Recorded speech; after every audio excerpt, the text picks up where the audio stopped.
Shalom, saudara dan saudari yang terkasih dalam Tuhan kita Yesus Kristus.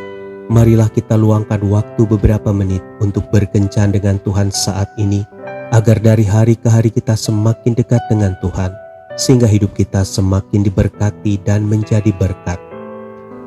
Pembacaan dari kitab Mazmur bab 16 ayat 7 sampai dengan 8. Aku memuji Tuhan yang telah memberi nasihat kepadaku.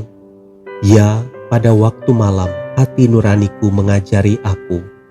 Aku senantiasa memandang kepada Tuhan, karena Ia berdiri di sebelah kananku. Aku tidak goyah. Demikianlah sabda Tuhan. Syukur kepada Allah. Saudara dan saudari yang terkasih dalam Tuhan kita Yesus Kristus, suatu ketika ada seorang ibu muda berjalan-jalan di tepi pantai untuk menikmati keindahan matahari pagi di musim gugur. Ia mencari kulit kerang yang bagus untuk menambah koleksinya. Pagi itu hanya ia sendiri yang mencari kulit kerang. Ia terus mencari kulit kerang yang indah, tetapi tidak menemukannya. Bahkan ia tidak menemukan satupun kulit kerang yang utuh. Ia hanya menemukan banyak serpihan kulit kerang. Ia tidak tahu apakah ombak akan membawa serpihan-serpihan kulit kerang itu kembali ke laut. Dalam kesunyian, hatinya berbicara bahwa hidupnya bagaikan serpihan-serpihan kulit kerang ini. Dulu keluarganya seperti sebuah kulit kerang yang utuh dan indah.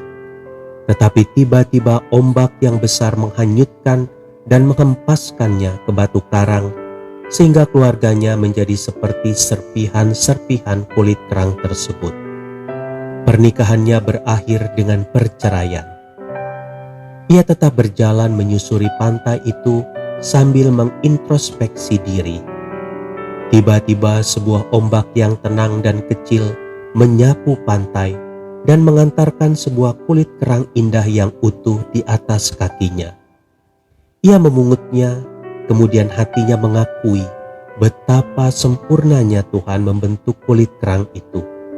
Ia menyadari bahwa di antara serpihan-serpihan kulit kerang, Tuhan masih menyimpan dan memberikan kulit kerang yang utuh untuk mengingatkannya bahwa Tuhan mampu memulihkan keadaannya.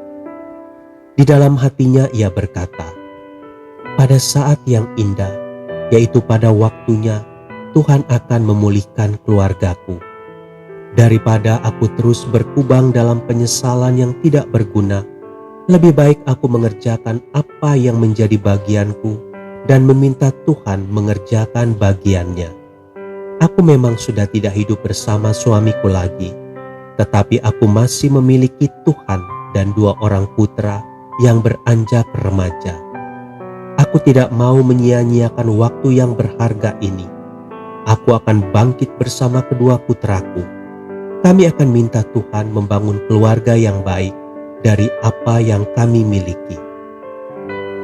Pelajaran indah yang ditemukannya pagi itu adalah, jika ia menghentikan teriakan, sungut-sungut dan kemarahannya, baik terhadap orang lain maupun terhadap Tuhan, maka hatinya akan terlatih peka untuk mendengar suara Tuhan yang lembut.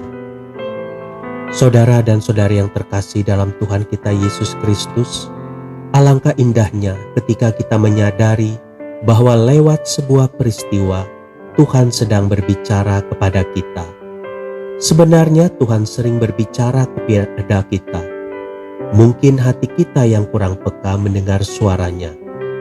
Lalu, bagaimana kita bisa peka mendengar suaranya? Kita harus meluangkan waktu untuk lebih banyak membaca firman-Nya, lebih tekun berdoa, tidak menjauhkan diri dari pertemuan-pertemuan ibadah, dan membuang semua sungut-sungut dan dendam. Tuhan Yesus memberkati. Marilah kita berdoa dalam nama Bapa dan Putera dan Roh Kudus. Amin. Tuhan Yesus, sekalipun dunia meninggalkan aku mohon padamu, tetaplah selalu ada untukku, karena hanya Engkaulah andalanku. Amin. Dalam nama Bapa dan Putra dan Roh Kudus.